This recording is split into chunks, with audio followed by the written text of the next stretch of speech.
think it was a really good signing, and I think he's a really skilled player, and he's got experience, and I think he'll fit into the team very well. We were looking at him last year, and we were probably thinking we needed a centre forward, and who better than Haaland himself. We have needed that striker, but you've got to remember, I think we scored more goals than any other team in Europe last season. So, you know, it's if Erling Haaland scores 30, 40 goals, all well and good, but if other people don't chip in and we don't score as many goals and we don't win the Premier League, well, you know, it's how we gel in there. I think Erling Haaland will help Man City win Champions League, because then he will make them win their first Champions League. I think in them crunch matches, you know, the Champions Leagues, the games against our title rivals and people like that, he might make the difference in them matches. It's a sure finisher. It's a strong presence on the ball. Make no doubt about it, though. Erling Haaland, he is going to be a prolific goal scorer for Manchester City. I think he's got a bit of everything, hasn't he, Haaland? He scores all types of goals, so, you know, headers, you know, in and around the 6-yard box. Fantastic player, fantastic addition. He's also fast. He's very According to my YouTube stupid videos, he's the 6th fastest player ever. I were quite impressed with Pep's words on Haaland this week about room for improvement. I think that's a given for every player that steps out on the pitch. There's always room to improve. As a person, he seems... Tall. He's tall, but I think character-wise, I think he'll rise to the pressure. It'll be Pep's last piece in this puzzle. Absolutely. Your dad, of course, what kind of role has he played? He lived here, so he knows what it is, and we've just been speaking about basically how it is, what's the best for me, what's this, what's that, and to try to find out everything. And he's been a good dad in that thing there. It was very nice to see Alfie Haaland himself in the crowd with us at West Ham. He was just right next to us and cheering his lad on, so it's wonderful. Mancunians, you know, love the city. You know, we are the Manchester team. We've always said that, and we will always continue to say that. So I think it's great where we can form links with players and their families to keep this as a family-run club, because we love it. Signed by City to get the goals, and he's got 3 this afternoon. Instrumental. And Henry, how many goals do you think will score this season if you put a figure on it? 90 or something. About 90 or so, give or take 1 or 2, I'd say.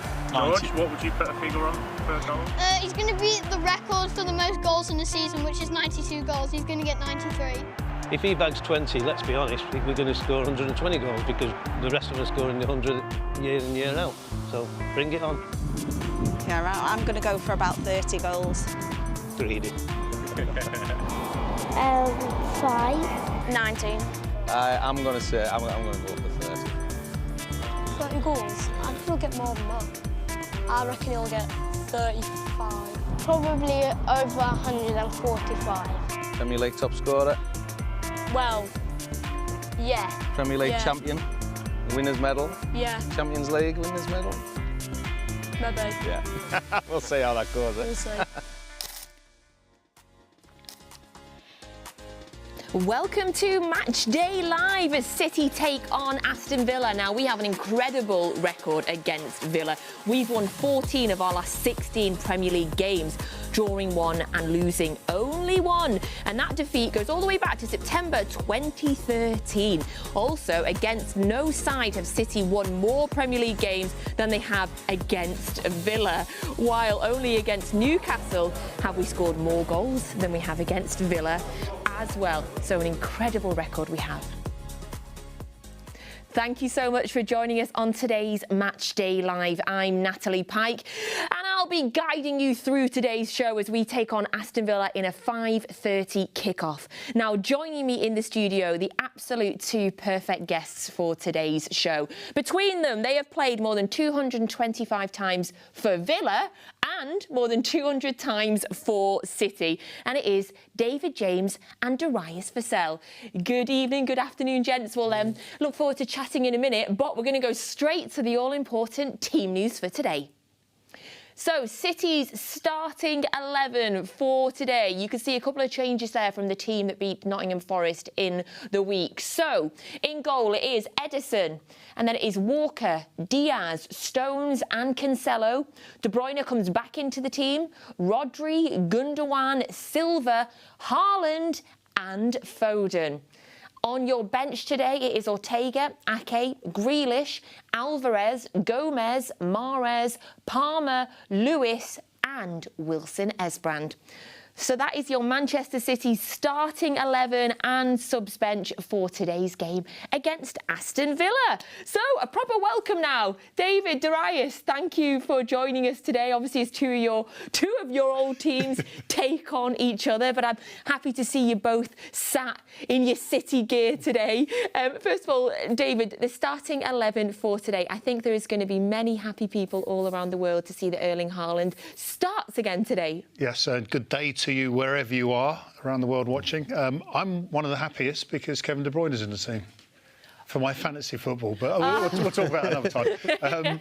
I think the world of football, and especially City fans, are just happy that Haaland has started, considering he's on such an unbelievable run of form at the moment. So for once, I feel very confident. Again, I say this starting lineup looks like one that means business.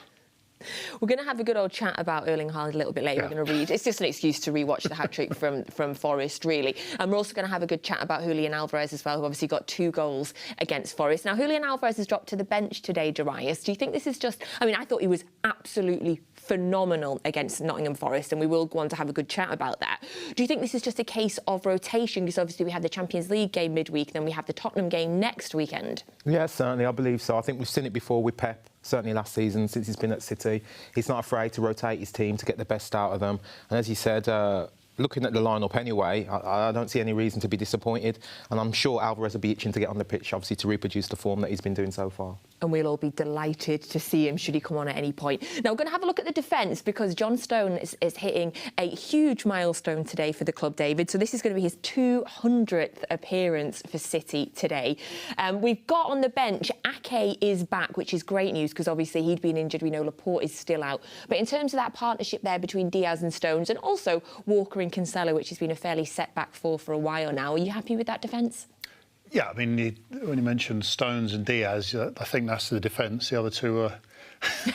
what are they? I'm not sure. The midfield? Midfield, attacking midfielders who occasionally do some defending, yeah.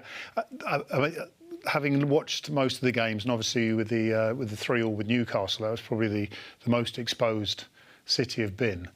But I think today, similar to even the last game of last season, you're going to have a lot of possession in Aston Villa's final third, which means these two defenders on the wide.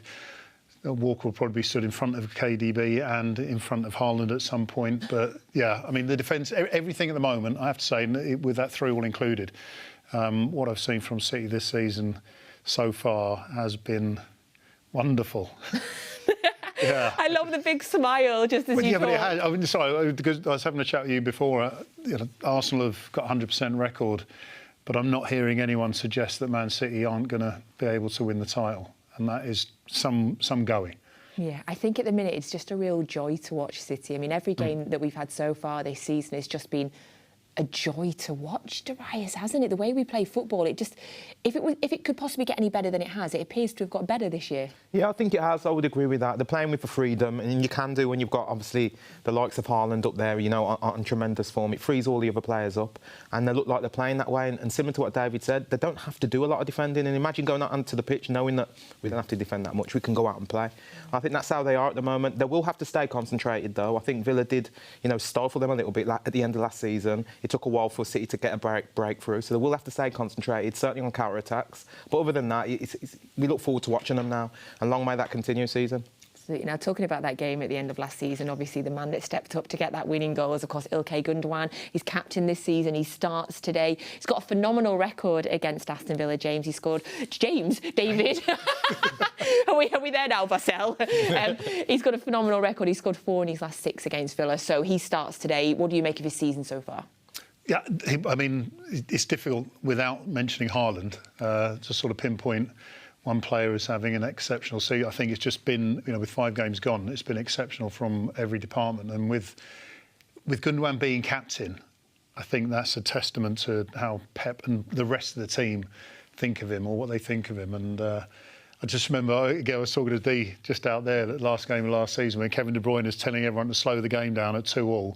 They take a quick throw in, and before you know it, Kevin's putting the far post ball in, and Gundogan steps up and scores the winner. So vital part of the machine, but yeah, terrific player as well. Give me goosebumps talking about that again. And it reminds me, of course, we were doing Matchday Live together that day, and it was so loud we couldn't hear each other. We were sat this close to each other, and we couldn't hear each other. I didn't know what I was there for. I was a prop. We were happy to have you. No, I enjoyed it. I wouldn't be nowhere else. So another man, you mentioned him already, of course, Kevin De Bruyne, back in the team tonight. He didn't start midweek, which again is most likely just a rotation, keeping him fresh. He's also got a great record against Villa. He's got 4 assists in his last 4 appearances against Villa in the Premier League, with 2 of those coming January 20 when he last faced them at Villa Park. So again, another man with a great record, and obviously he's on 3 assists this season already. I was just going to say that. I mean, he's top of the assists, isn't he? So it's just in certain parts of certain games, and I think Newcastle, the first half is probably an example after City scored. I said to Dee before, when Kevin De Bruyne is on it, he controls the pitch. Yeah. The likes of Haaland will benefit from him being on it. So today, like Dee said, they have to be focused. They're going to go in heavy favourites to win the game. But if Kevin De Bruyne fancies it today, my fantasy team's going to be happy. Everyone's going to. Man City fans are going to be happy, and he will probably add to his assists. Yeah, as you may have guessed, David and I have spent pretty much the last hour just talking about fantasy football. But it is getting a little bit sad, I think. I think we may need to try and reel it in before we annoy everybody. OK, no more. I don't mind, though. Me and you could talk about it all the time. So we've got Kevin De Bruyne, obviously three assists this season so far. I presume, like everybody, you're a big fan of him, Darius. Yeah, certainly. Just thinking about that now, he goes onto the pitch now with the confidence and the belief that he's got the players around him to execute, the end product of those passes that he finds and those assists. So it's always a great feeling when you go onto the pitch. It didn't happen with me that much, but it's a great feeling when you go onto the pitch knowing that you're going to reproduce the exact things that you dreamed about the night before. I think that's a good place for him to be. There is one thing. So Kevin De Bruyne has, of his 3 assists, 2 of them have been nutmegs. Have they? They have, yeah. So I'm not sure what the Premier League record for nutmegs assists is, because if Haaland scores a hat-trick, he will be the first one in the Premier League to score 3 consecutive hat-tricks. I feel like we definitely need to try and find out. I don't know how we'll find that stat out, but if anybody at home wants to help us out on that, that would be amazing. I think you enjoy stats even more than me, which is saying something. I want to discuss as well the fact that City have got this incredible away record at the minute. I mean, it's stretching back now. 20 Premier League away games, 15 won, 5 drawn. There've only been 4 instances in the Premier League's history when runs have gone longer than that. And I think at least 2 of those involve us as well. Why do you think we're so good away from home? Or is it just we're so good? Yeah, we were discussing it earlier. I just think with City, the way that it works is that when they play away, teams that they're playing against are under pressure to play the football that the fans want to see, and I think City capitalise from that. If you play an open game against City, or a game where you're trying to get forward and score goals, you have to pay the price against City the other way. And I think City enjoy playing in those spaces which are left when they win the ball in midfield, enjoying those spaces which are created from that. They're a transitional team away, and then they can score in 2 or 3 passes, and they're getting the benefits from that. I think that's the reason. I could be wrong. I like that idea. So they're under pressure. Obviously, the home fans want to see them doing what they want to do, which we take advantage of, essentially. Yeah, I think the home. I think since the pandemic, the home form seems to be more advantageous than normally thought. When you've got City playing against you at home, then all of a sudden your crowd that usually gets behind you are probably suppressed as well, because you're spending most of the game defending. One thing that gets crowds turned around or getting behind you is a goal, isn't it? So, or the effort to try and get forward. Yeah, exactly. Yeah. No, I don't think I should do that. So, yeah. So what Dee said is probably right, yeah. I like that. Of course, the last time we played Villa at Villa Park, we treated those home fans to one of the goals of the season. Bernardo Silva scored that absolutely worldy goal. I remember I was on Matchday Live and everybody that was in the studio at the time just gasped. It was almost, there was a gasp and a freeze before we celebrated, because we were all almost so shocked about how good that goal was. Bernardo Silva comes into the team tonight. He starts tonight. We are really, I mean, we have been for many years, but we seem to be really blessed with a lot of players. Bernardo, Phil, Mahrez, Alvarez, Grealish, who's back on the bench today. Incredible amount of players, up front, attacking talent. Goals all over the team, and Bernardo's another one. He's certainly loved by the City fans. He's somebody who reproduces the form that he's done last season in big games.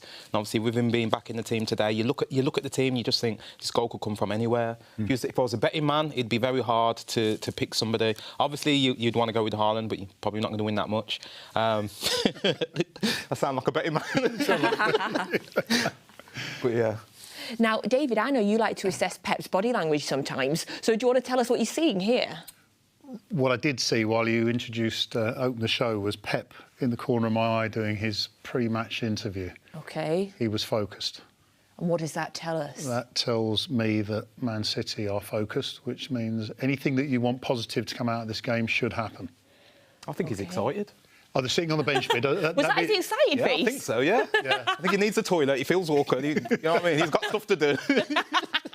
I like psychological analysis on Matchday Live. Now, you're going to like this one. Excellent work to our producers in the gallery there. Now, according to the Watford Gazette, the famed Watford Gazette, Watford. Now, we're not on we don't know how many assists this was, but in the 22 seasons, so last season, Watford had 58 nutmegs in the team, which apparently was the most in the Premier League. Wow. Ooh. But that's maybe making me think that a team went down doing that. Yeah. They probably I'd like to see these after it gone through the legs. My idea of a nutmeg's probably different from whoever... Well, Kevin De Bruyne's 2 nutmeg assists. I think it was Bournemouth and I can't remember the other game. Okay. Anyway, they were exceptional. OK. And they let OK, there you go. Look at the facts you get on this show, although we still don't know how many of those, the Watford ones, were assists. So here, Villa are arriving for today's game. It is a 5:30 kickoff in the UK. So let's have a look now at the Villa starting 11.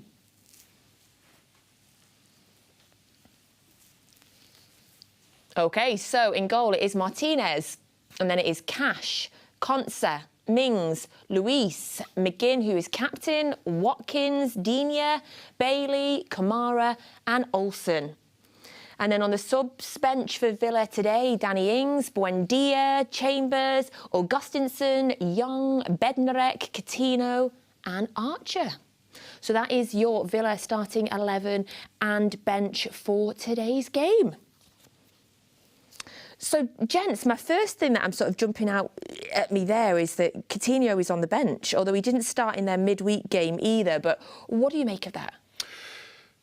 I think, and again, we were talking just before we came on air here, the midfield for Aston Villa is going to be the key part of this game for them, whether it stops them from losing is whatever midfield, but defending in midfield. And what's interesting, you've got Kamara and McGinn in midfield, who've both been booked twice in the last 3 games.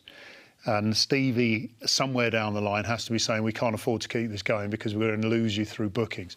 I don't think their midfield setup is particularly great at the moment. There's a lot of space, not tracking players back. Someone like Coutinho is even worse at tracking back. So effectively, you're losing a player straight away. And if you're not going to have a lot of the ball, which we don't imagine they will, where Coutinho's sort of plus point would be, you're going to lose. So I think this is more of a defensive setup for Aston Villa and Stevie G. I mean, I imagine you've watched more Villa than I have, just seeing highlights really this season, although I did see a lot of the Arsenal game, the 2-1 Arsenal game, in which I thought Villa were actually quite lucky to only get beat 2-1. What is going on at Villa at the minute, do you think, Darius? Because this is, a horrendous start for them this season. They've lost 4 of the opening 5 games. If they lost today, that would be their worst start since 86-87, and in that season they finished bottom of the league. Really? Okay, yeah. It's disappointing to see, certainly, obviously, a Birmingham lad, a Villa fan. I don't know what's going on, and seeing Coutinho there on the bench, I do think, how could that work and what's been thought there? My only thought could be with that decision is that they're trying to stifle Man City for as long as possible and maybe want to look to nick it later on, come strong there, because he certainly isn't the player to be tracking back and tightening up the midfield. But in terms of results, they certainly need to turn that around as soon as possible. Is it likely to happen today? Probably not. But they do need to turn it around really quickly because that's infectious. If you're losing that many games in a row, we've all seen it before, what happens. Manager gets under pressure, players don't want to play, players leave, and it's not going to be good for Villa. So hopefully they turn that around sooner rather than later. Defensively as well, they seem to be in bits. It seems to have not been great for a little while, David. So they have not kept a clean sheet now in 10 Premier League games. That goes back to April when they beat Norwich. At the start of the season, they were flipping and tossing on the centre-back pairing. It's only been the last 2 games, actually, this game and the game against Arsenal, where they've had Konsa and Mings together. Before that, there was a lot of chopping and changing as well. They've conceded 69 chances this season. To give you an idea, City have conceded 32. So what is going on defensively? Because at points last season, I loved their defence, like Cash and Mings and Digne. Yeah, well, I think, and again, looking at the lineup here, Buendia not being in that starting lineup suggests that they're more defensive in midfield to try and stop the pressure onto the back 4. But was it Carlos, the signing they had in the summer? Got injured in the first game. Mings was out in the first game. He comes back in. If I were Mings at any point in the last 5 games, I'd be sort of questioning my position at the club because of the signing and then being dropped and then being brought back in. I don't think Mings was at his best last season for quite a bit of the time, and therefore Stevie's difficulty is trying to get these players confident. And as you said, 4 games lost, 1 game won, going up against Manchester City, who just scored 6 goals.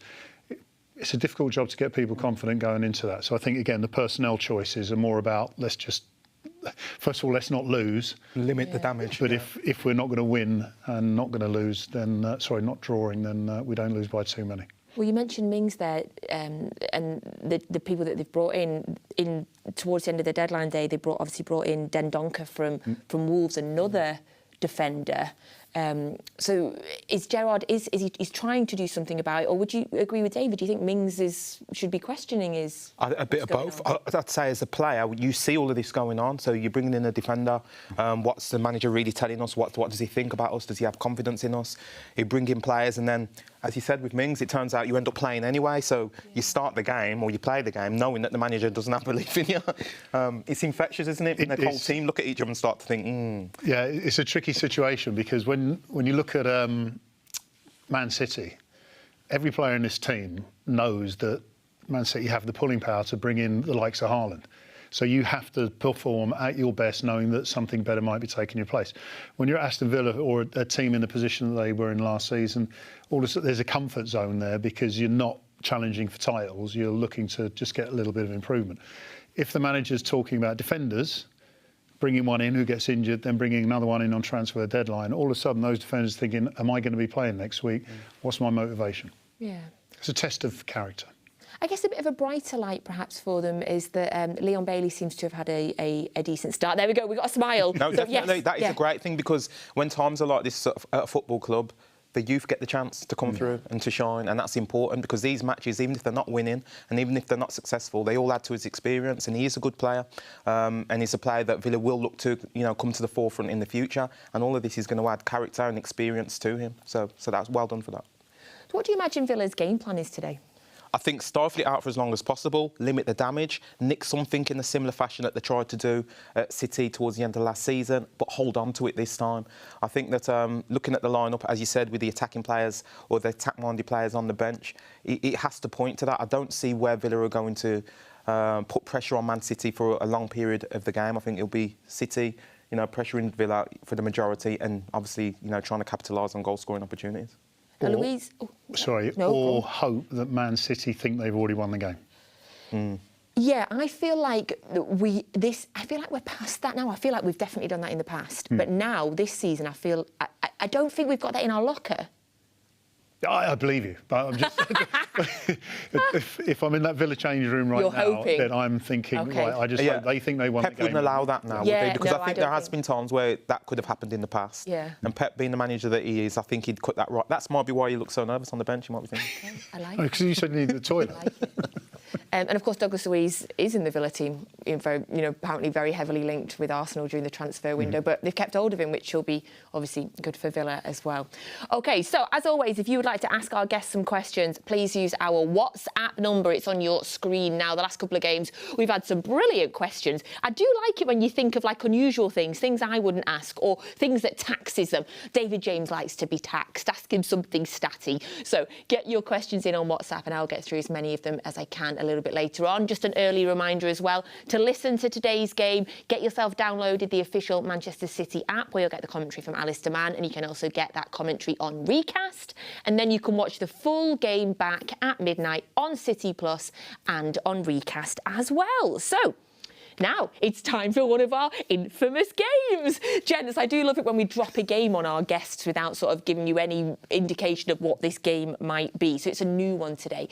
And it's a classic what happened next. So I think you're going to like this one. Do join in at home as well. We know that we love it when you guys take part. So it's a brand new game. All you've got to do is we're going to show you the build-up to a goal, and you've just got to tell us what happens next. Scored.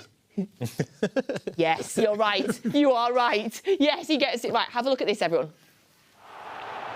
So this is a game going back to 2004. City playing Villa, obviously, and I'm going to tell you that we beat Villa in this game 2-0. So that is little Shawnee, right? Where does he put this? Is that row A and row B? All goals, I promise you. So is he going to put it? Well, which corner of the goal does he put this in? I think it's B or D. I'll go for D. So is there anything in his body shape that's making you think that, or? First of all, he's not left-footed, so it could go anywhere. That's why we thought it would be the stands. But just as he's striking it there, to me, he's trying to whip that ball into that right, I think. I don't see anything else. I'm going B. You're going B, so you both feel like he's going to go across. Yeah. So is there nothing in this that... Because I'm thinking, look at all that space there. Yeah, is he not going to take advantage of that? The ball's come from the left, so it's still travelling, and the way that his leg's swinging. Yeah. So the professionals are saying that his body shape is going to take it across to B or D. The fan is saying he's going to smack that in A. That's what I want to see. But I also train with Sean, and some of his shooting was all over the place. So here you go, you can see it again. So this is the movement. So you're saying the ball's coming like... Oh, see, the ball's straight. The ball's straight. We're looking at you when the ball came. Yeah, okay. Yeah, it could have been either, couldn't it? Yeah. Yeah, it's a good shout. It's laces as well. A or C. I reckon it's A, B, C. Do you know what? I don't know the answer, but if I get this right above the professionals... I'm still going B. You're still going B. What are you sticking with, Darius? I'm going to force you. D. D, OK. We're going to show you it again in a little bit, but do send us in via WhatsApp. What answer do you think it is? Tell us your name and give us your explanation why you think that is. We'll show you it again later, and then at half-time we will... Look, I love the fact that they're still talking about it, and I swear I haven't seen it. I very much enjoy taking part in our games myself.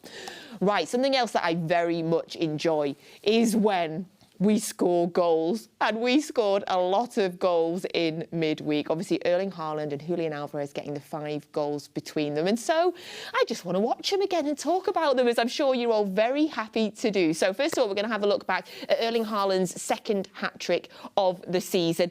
And I just love your thoughts, gents, on the goals. So, David, you immediately are looking like... I can't work out how many times I've seen him do this.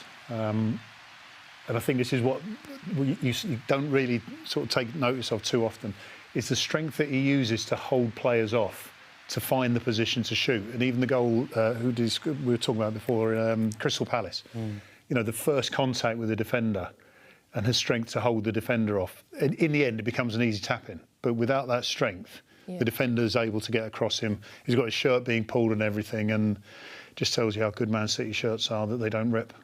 Cool. And it is great to get the opinion of 2 former strikers, obviously, in this video as well on these goals. Darius, in terms of that one, is it all about his strength? Yeah, that's the main thing. To be able to execute the shot, he needs to prepare his space to do that, his personal space, and that's where the strength comes along. Defenders can't get into that, and he's got operating space to get his limbs or whatever onto the ball to direct it to the goal. The other thing that I would say is he's winning the race to the ball. People think winning a race is about being quick.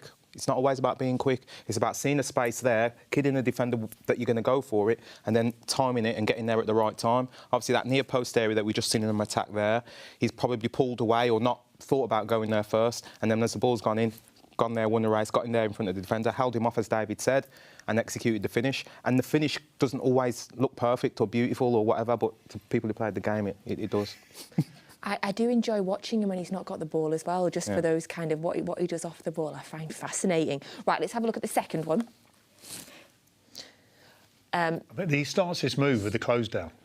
Okay. He forces himself Henderson into onside. the kick is a bad kick. Checks his shoulders. Yeah. Still available. But he makes that look so easy. He adjusts his feet, yeah, so he does it with a flow. We spoke about that before, didn't we, as well? So he doesn't sort of stutter to the ball. He's got this ability to set himself up nice or set his feet right so he can just, you know, caress it into the net, they say. Yeah, it's just... Yeah. I love it. I just love I cannot wait to see what this guy's going to do all season. Obviously, 5 games into the Premier League season, he's scored 9 goals already. There was an incredible stat going around. I can't remember what it was, but you would have loved it, that he'd scored more goals than something like 60 of the 92 teams by himself. He'd scored more than the teams combined. It was something crazy like that. I just cannot wait to see, you know, what he's going to do. He's frightening. Well, last season he scored 9 goals in 6 games. 9 goals in 6 games at the start of the season? Yeah. OK. In his first 6 games. OK. Which was 3 months. It was over 3 months, yeah. It was over 3 months? Yeah, it was about 3, just short of 3 months, whereas now he scored 9 in 5 in 3 weeks. Over 3 weeks, yeah. Okay. So we've seen him do it with his left foot, we've seen him do it with his right foot. I can't believe a few people questioned his aerial ability, but hey, you know, people are ridiculous. This is his third one. This is the header. What do you guys make of this one? There's similar attributes to it. I mean, when the ball first goes across for the head back, he's using his strength in here. You see there with the defender, he's strengthened himself away from the defender, and he's just hanging around waiting for knockdowns. I mean, there's a part of him which sounds like a poacher. I mean, John Stones has done fantastic there. Look, he's in the air way before the defender even gets back there to mark him. So we've seen that chance and the finish way before anybody else is. So whilst the ball's on its way over, he's thinking about the finish that he's going to do on the way back. He's obviously not known that he's not going to get the first ball. That's obviously, you know, it's just quality. And he's in a great sort of mentality as well. So he's hungry to do that. You can see that. He's like a dog trying to get something. That's what you want with your shot. I was thinking of an analogy. I was thinking like a dad playing with kids. You know, it's like pushing kids out of the way. So when he comes in, I'm going to score. But that's what he looks like, even though he's a big lad. But, yeah, he's just awareness. Hungry, aware, confident. What more do you want? Another hat-trick today, would that be all right? No, we said, didn't we? He hasn't scored a free kick yet, has he? Oh, OK. Yeah. Oh, there we go. That's what we're saying. That's the end of Haaland. Perfect hat-trick on Wednesday, but we want to see a free kick. In all seriousness, he seems so rounded. So we mentioned we're seeing the athleticism in him. You know, the fact that we saw in that headed goal, the defender's on the floor and he's just jotting off. So we've seen the athleticism, we've seen his speed and his pace in a couple of times. Yeah. We've seen his strength. We've seen his pure talent. Like, he just seems to be such a rounded player. Yeah, I mean, I think the big question from last season was fitness, because he missed, I think, 10 or 11 games last season for Dortmund. So as long as you keep him fit, then he will score goals. I think that's the key point here, that he's, as you say, an athlete. I mean, the speed, the reading, you made a point there which I thought was fantastic, the stuff he does off the ball. Because there's times where he moves in a position and you can physically see defenders trying to mark him, which opens up space. I know people talk about pull the defenders away, but it's almost like the whole defence goes, oh, where is it? Where is it? What's he doing that for? Yeah, and it's that understanding. And when he makes his runs, it's like a jog into a position, then a sprint. And little things that he does all the time and doesn't get on the end. I was laughing on watching the game last week. He had scored a hat-trick. He'd missed one, which he was nowhere near it, for the far post. And he was disappointed. Yeah. And it was like, you've just scored a hat-trick, but you're still disappointed. That's the hunger, isn't it? Yeah. Oh, I love that. I love that as well, the hunger. And of course, 5 games in, the way he's settled in, and another man that is settled in so seamlessly, obviously, is Julian Alvarez. His first start on Wednesday night. And obviously, everybody was talking about Erling Haaland's hat-trick. But for many, Julian Alvarez was the man of the match. And it was an incredible performance, 2 goals, just an incredible strike. Another one that just worked so hard off the pitch. Love that as a finish, Darius. Yeah, he looks the business, doesn't he? And that there, yeah, you called it a good finish. Obviously, you could say it was lucky going for the keeper's leg, but that's the only way you score there for me. Keeping it low and hard at the keeper's legs, knowing that the keeper has to dive or try and do something. And look at Haaland there, just following it up just in case. Blaming the goalie for not deflecting it to him. Yeah, it's angry with it. I love that. So this, the second goal. It's the goal of the night for me, and I know for many people it does give a hint of a remembrance, obviously, of Sergio Aguero in it as well. Which I mean, with the absolute, obviously, greatest respect to him. Now that is a phenomenal finish. So looking at that, you're seeing it obviously score off the right side with his right foot there, just as powerful, if not more powerful, with his left foot. That's a sign of a good, confident, top quality player. That's laces, that is, and it's not easy to do when you're a one-footed player. I hadn't even realised that. Yeah, the first one was right, the second one was left. Both with the laces, which is more difficult technique than the side foot.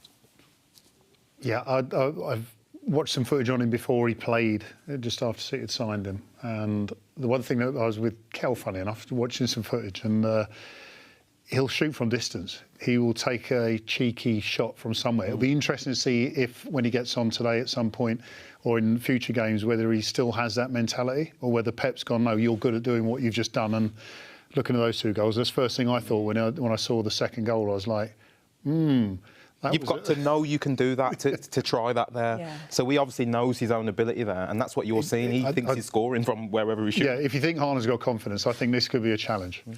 I love the fact as well that he's come over. He doesn't speak English. He's moved from halfway around the world with his family to a new country, and he's just fitting like 5 games in. What's he going to be doing in the next 10 or 15? What's he going to be doing by the end of the season? Yeah, well, they say football is its own language, and Manchester City speak fluently, don't they? So, is that good? Does that work? Oh, that was lovely. So, club ambassador, Darius Vassell. Very nice. I very much enjoyed that. I think we all enjoy the language of Manchester City. OK, we're going to have a look in at our starting 11. If you're just joining us, a very big welcome to Matchday Live today. This is your Manchester City starting 11 for the 5:30 kickoff against Aston Villa. And so it is Ederson, Walker, Diaz, Stones, Cancelo, De Bruyne, Rodri, Gundogan, who is captain, Bernardo Silva, Haaland and Foden. That is your starting 11 for today's game. Now, you can't think about playing Aston Villa without immediately being reminded of the last game of last season. Again, suddenly, I just get goosebumps all over thinking about it because, of course, we were 2-0 down. I know you don't all need reminding. And then we made that incredible comeback to claim our 4th Premier League title in 5 years. Now, of course, we've had some other incredible comebacks. To be honest with you, I'd quite like us to stop it. I'd just like if we just went out and just won and we didn't have to keep coming back. But we have had some incredibly joyous moments over the year. Now, we put a poll out on our Twitter account. We'd love it if you'd go over and have a look at our official Twitter and cast a vote. We've had thousands already, and we've not even mentioned it to you yet. Thousands of votes already. What we want you to do is decide our greatest ever comeback.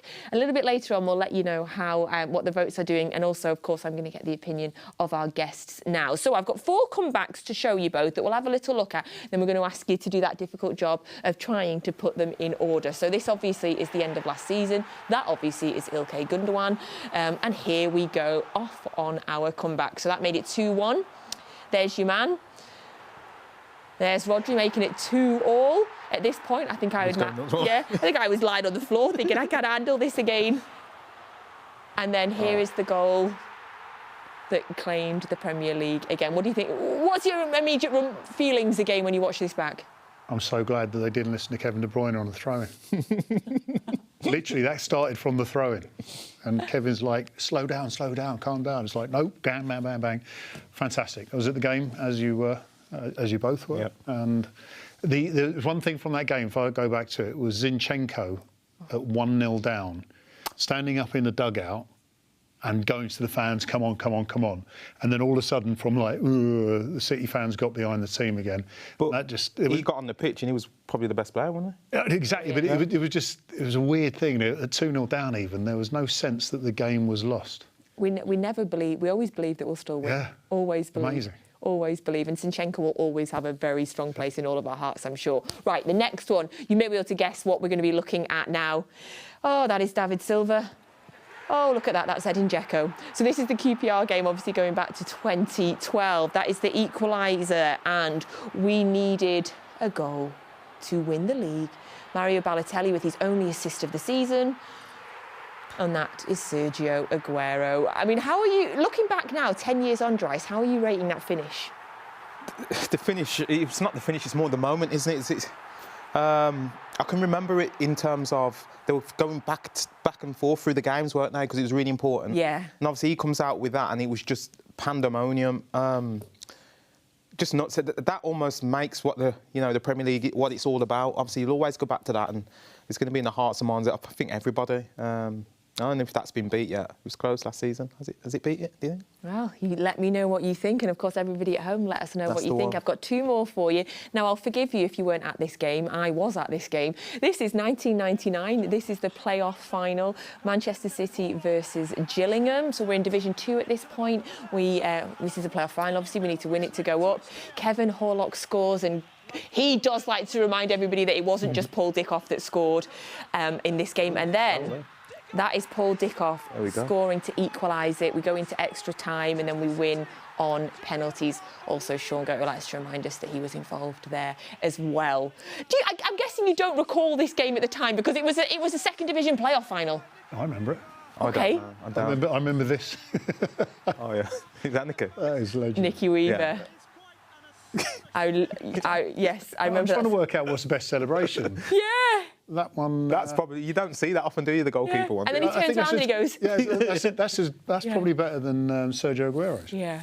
Again, another last-minute one. I always say that one triggered this next one we're going to see, which triggered 2012, which triggered 22. They all made us believe we could do it. So this is City versus Tottenham. This is the greatest FA Cup comeback of all time. I don't know if you remember this game. We're playing Spurs, Sylvain Distin getting the goal there. We're 3-0 down at half-time. Joey Barton gets sent off. So we go into the second half with 10 men, and we end up winning the game 4-3. This is ultimate Spursiness. I signed after this. Did you? Is this what inspired you? I might have a slight bit of bias towards my old teammates. Look at Sib. Yeah. This was amazing. I mean, that is John Mackin. When John Mackin scores headers like that, who needs JMO up front? Anyway. So obviously that one, it'd be. We always need JMO up front. Leave that. The big one on that, obviously, is the fact that we were 3-0 down with 10 men. Obviously, the win didn't have the significance of the others. It took us through into the next round of the FA Cup, but 3-0 down with 10 men. That's just unheard of, isn't it, really? Obviously, that's a great win, a great victory. All of those players there, I signed up a little bit after you, so I recognise all the players. I'm trying to look for myself in there. But no, it was a bit before me when I went there. But yeah, that was a good win. Not as iconic as the others, but very important nevertheless. If anybody at home doesn't know the details of that Tottenham game, City Studios did an incredible documentary on it last season. I could highly recommend going back, and they speak to some of the players that were involved in the game. Very, very worth watching. So there's thousands of votes already on Twitter. We will reveal the winner of that a little bit later. But gents, if I'm pushing you to sort of immediately give a 1 and 2, I'm going to this is not your final answer. I'm going to let you keep thinking about it. But what are your kind of initial? I go for the FA Cup one. As the greatest? Oh, that's incredible. I mean, Sergio Aguero, Man City at the top of the league to win the league. Yeah. They're already the best team, playing a team who are avoiding relegation. Massive drama and everything. I get that. Yeah, but he was flicking between the other game as well. Oh, yeah, I get that. That's for reviewers. But I mean, I'm just thinking about being in that FA Cup, 3-0 down at half-time, players sent off. That's like, we don't need to worry about this match because we can concentrate on the league. To come back, to win, and then join the team in the changing rooms. After they got beaten the next round, but I won't talk about that. I'd put that the Sergio Aguero on. I mean, I think just for atmosphere and everything in a collective would be those two very close, neck and neck. Like it, Darius? Sergio Aguero all day for me, yeah. I just think that just echoes worldwide when that gets played. Yeah. I think everybody remembers that moment. And I think for the game and the way the game's growing now, that just represents a moment in time of football, because football's changed, and it's not like that anymore, football. Would you agree? It was like that last season. That's why that was on there as well. Don't worry about it. Don't worry about it. I'm going to say 99 because I thoroughly believe that without that we wouldn't exist as we are right now. Who knows what would have happened to this football club if Paul Dickov hadn't have scored that goal. Now, a little bit earlier on today, our under-18s played. If you were on Recast or City Plus, you'll be able to watch that game live. It was in the under-18s Premier League Cup, and they started with a 2-0 victory over Blackburn Rovers. Now, that is despite the fact that they did go down to 10 men early on. Kean Noble was sent off for a tackle just outside the penalty box. Ben Wilkins decided excellently to respond, however, as Nico O'Reilly put us ahead before half-time. In the second half, we doubled our lead through Alfie Harrison and managed to get the game through to its conclusion. So we started our cup campaign off absolutely perfectly. So here are the highlights from that game. City's under-18 Premier League Cup campaign is underway. Whittingham leaves it for Wright, and it's just looped over the bar. First sight of the Blackburn goal. Naylor. It's a switch of play, and coming onto it was Obar Badua, and he struck the bar with a clean strike.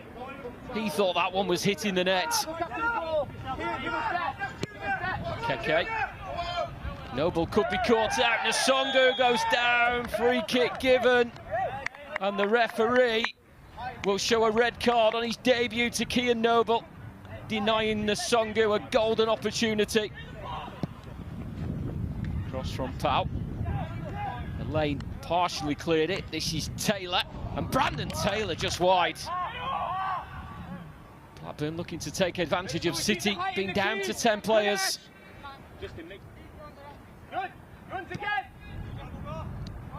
O'Reilly moving to the right side, curling a ball in and all the way in. Whittingham's run across the goalkeeper took him out, and O'Reilly has nestled the ball into the bottom corner.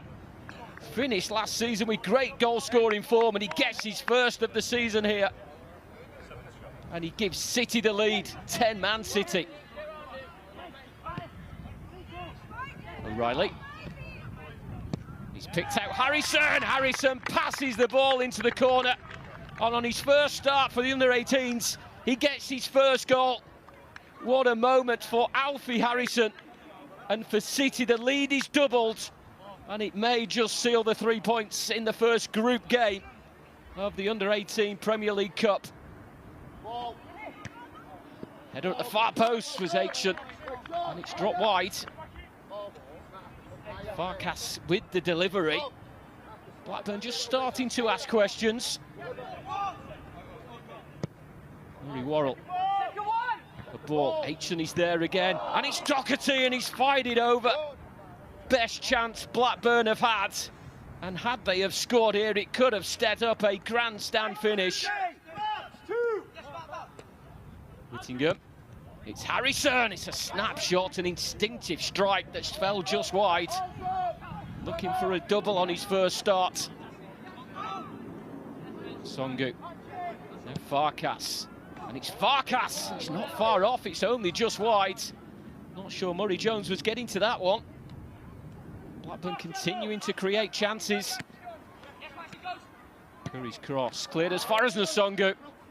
Murray Jones in the right place to make a comfortable save to hold on to that clean sheet. So the under-18s secured 3 points in our first group game of the under-18s Premier League Cup. Now, just to remind you of our starting 11 for today's game. It is on screen there for you now, and it is, of course, Edison, Walker, Diaz, Stones, Cancelo, and then it is Rodri, Gundogan, Silva, De Bruyne, Foden and Haaland. So that is your starting 11 for today's game. And just a reminder to keep sending in those questions on our WhatsApp. Let's get our guests Let's get them thinking. And by the way, we've got absolutely loads of great questions that have already come through today. I might sneak a couple in now quickly because I want to try and get through a load. So, David, MCFC, says, do you think Haaland could become the all-time Premier League goal scorer by the end of his time at City? Yes. Okay. Well, by the end, first of all, we don't know how long he's going to be there. Well, if I can quickly answer in there as well. Yeah. Premier League goal scoring record is 34 goals. Yep. Andy Cole and Alan Shearer. Yep. That was with 44 games, I think. Okay. 32 in the more modern Salah? format. No, 32 Salah. Yes, Salah. And by any metric, he should beat that this season. Darius? Yes. Love it. There you go, David. Love it. Right, Grace has said, I don't know, Grace, I'm going to ask them, but do you think City will win every game because of Haaland? No. It's a team game, right? He won't, I don't think he'll play every game. So, yes, they will win every game without him as well. There you go. I forgot what the question was. OK, and the last one for the minute, Bethenia has asked, what was your favourite moment from the game against Aston Villa? And they're in Qatar. Hello. We're on about last season. Yeah, what was the favourite moment from that game? The winning goal, obviously. Pandemonium for me. You were there, we were all there. I was in a lift. The throw-in. It led to the winning goal, the throw-in. If you ever see the video back, You're the only one that's watch Kevin De Bruyne going, slow down, slow down. I really need to go back now and have a look at this infamous throw-in. So thank you so much for sending in your questions. Keep them coming. There's loads of great ones, and I promise you I'm going to get through more either before the game or at half-time. Now, this week was, of course, transfer deadline day as the window. I don't know why we always say the window slams shut, but we always do. I don't know if it quietly just, creaks shut, but the window is closed. And we did indeed make a deadline day signing this year. We signed Swiss international Manuel Akanji from Borussia Dortmund. Now, he's 27 years old and he joins on a 5-year deal. So he's going to be with us until the summer of 2027. He has 41 international caps for Switzerland. He's won trophies in Switzerland and in Germany. And of course, he follows the other signings that we made in this transfer window. So Stefan Ortega, Calvin Phillips, Sergio Gomez, and of course his former Dortmund teammate Erling Haaland. So he's our 5th signing of the summer. And then, of course, Julian Alvarez, who'd been out on loan, comes back and really joins us properly. So a little bit of I think a lot of City fans were surprised there because we hadn't really heard any rumours, David. And then all of a sudden, a couple of days before the transfer deadline day, we suddenly hear that we are in for Akanji. Now, I think most City fans' knowledge of him will be the fact, obviously, we've played Borussia Dortmund a few times in the Champions League over the season. But I think I'm so impressed that we've managed to sign a player of such quality, knowing that he's joining 4 other centre-backs. Yeah, I mean, we talked about the defence a little while ago, didn't we? And how that defence looks. I mean, centre-back is a vital part of City's make-up. I was looking at his appearances for Dortmund. So in the last 3 years, he's basically made 25, 26 appearances per season, which when you think of Pep's rotation in centre-back position as well, then arguably he's used to what he will expect to get from Manchester City. But I did see a video going around that the lad's pretty good with numbers. Maths, have you seen it? Did you see the maths video? So he's like a maths genius. Really? You can give him 2 you need to look at this on social media, everybody. You can give the guy 2 numbers and he multiplies them quicker than like a calculator.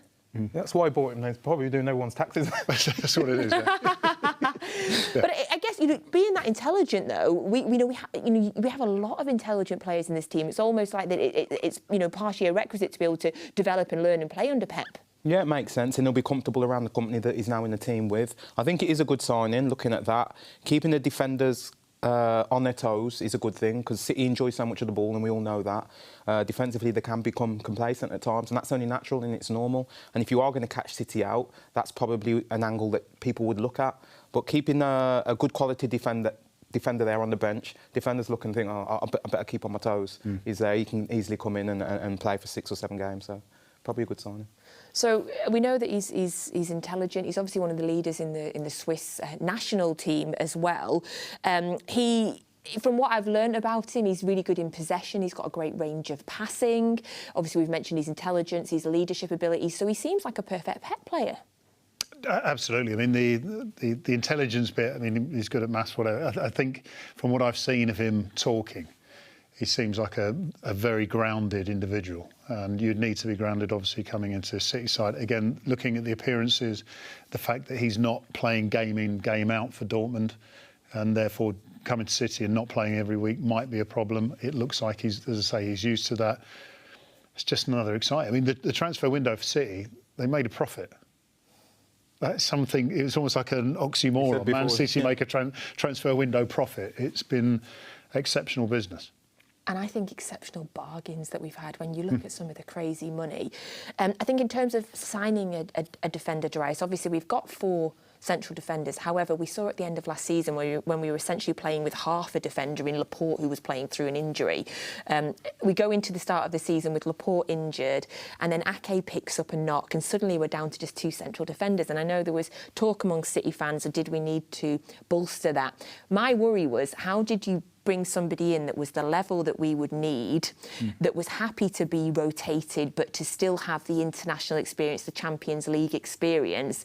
And then all of a sudden we find one for £17 million, I think, which seems like a bargain to have the experience that you need and be willing to know that you're going to rotate. So transfer, it's big business, isn't it? And it's the recruitment at Man City. I mean, thumbs up to them and well done. That's what it's all about. It's not about just slapping some money down and getting a player in. I think that Man City now, they really do look. They've probably got players who they've got their finger on, who they might want to get in the next couple of seasons. They're probably that early with it all. So it looks like a good signing. We're all saying this without seeing him, and that's how much we're used to City signing good players. So I'd like to see him first before I say too much, but I'm pretty sure that, as you said, that's what they needed to do, given the circumstance.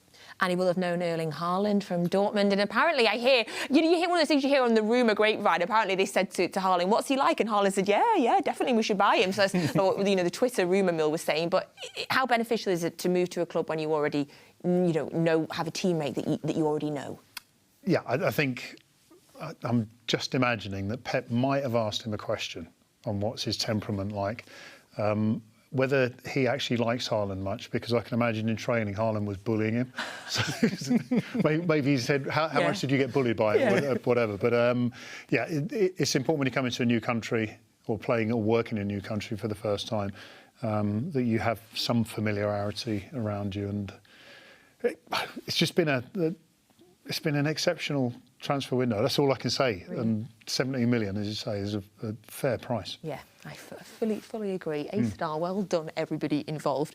Right, we're going to have another look now at our What Happened Next, our new game that we are playing. OK, so take a look at this. It's 2004, City playing Aston Villa. Sean Wright-Phillips is about to score one of our 2 goals from the game. But where does the ball go now? A, B, C or D? Let us know your thoughts as well, please. You can use the WhatsApp number. Pop them on Twitter using the hashtag ManCity. Let us know what you think as well. So are you guys changing your minds at all, or are you sticking? I'm still saying A. I should know this. I'm D or B. That's where we should go. OK. What do you mean? You've got half the... You can't say or D, that's half of them. All right, B, because you said D. Sorry, I D. said B. I'll go D. Yeah. B. Okay. B? BDA. B? Oh, that's bad. BAD. Oh. Oh, no, he didn't. Oh, we did it. It took me a second to realise. B, you've got to choose one. You're not having B or D. D. A. OK, what do you all think at home? We're going to have another look at half-time. And thank you for keeping sending in your WhatsApp messages. Right, Regan goes in with the hard-hitting ones. How many goals is Haaland going to score this season? OK, I think Haaland will have a bit of a down spell where he'll probably only score 1 a game. I'm going 38. In all comps? Oh, in all comps? Yeah. Will you go in the Premier League? Yeah. Wow. Goodness me. Yeah. Darius, Premier League? Premier League, mid-20s, 25. All Premier League goals. All comps? All comps, 38. I'm going 20, only 25. You won't get used that much, as you said. I think I just had a bit of hot flash thinking about that. Sorry, it's a great question, because I just think that if Haaland's starting games, and I know that when he's confident, he'll score loads of goals, that he'll do like he did... Pep will do like he did in the last match. OK. Score your hat-trick and come off. Well, that's fine with me. Or score 1 and come off. No, score a hat-trick, come off. OK. Champions League? He's in Pep's fantasy league team. Okay, wow. Regan, thank you very much for that question. Thank you for... Keep sending them in. I will get some more done at half-time as well, I promise. So, a game against Villa. We've got a great record against them, but we're going into... We're respectful. What are your final thoughts ahead of today's game? As I say, as long as City go into the game knowing they have to win the game as opposed to the game's already won, and having been at a couple of games this season already, they don't need to win 6-0. You know, the win is the win. I think the Villa will make it difficult because their line-up. Don't expect it to be 5 or 6. I think it could be, but don't expect it. And yeah, just do what they did all season, basically, except for that first half against Newcastle. Darius? Exactly the same. Be patient, concentrate, because Villa will try and get something on the counter. And clinical when the time comes. No, they don't have to, you know, score 8 goals or 10 goals, or whatever it could be, or might be, or will be. But they don't rely completely on Haaland. Remember that there's other quality in the team as well, which I'm sure they will. So give me a score prediction, each of you, please. Can I have a range? Go on then. A range between 2 and 8. I think, yeah, I'm just looking at Bernardo Silva in that photo there. I think Bernardo Silva is going to be key in this game, running that midfield. Kevin De Bruyne obviously will have, everyone will be influential, but I think Bernardo Silva, if he's on his game, this could be 4 or 5 easy. Darius? I'm going to go 3. I think they're going to make it really difficult. 3-0. Okay, 3. You're saying 4 or 5. I'll go 4. Yeah, I'll go no. OK, I'll go 5 then. So we've got 3, 4 and 5. Thank you so much for joining us on today's Matchday Live. We will, of course, be back here at half-time for instant analysis of those first 45 minutes and then at full-time discussing today's game. As always, your place to get your commentary today is on the Manchester City app or on Recast, where you will listen to the wonderful Alistair Mann. And don't forget, get onto our Twitter account as well and keep voting for the greatest comeback. And then at half-time as well, we will show you what happened next. Where does Sean Wright-Phillip place that ball? So thank you so much for joining us. City taking on Aston Villa in the Premier League today. We'll be back here at half-time. Get yourself onto the app now, where you will get commentary from the wonderful Alistair Mann. You know how much I love Alistair Mann. It's the best place for all of your commentary. Right, we'll see you back at half-time.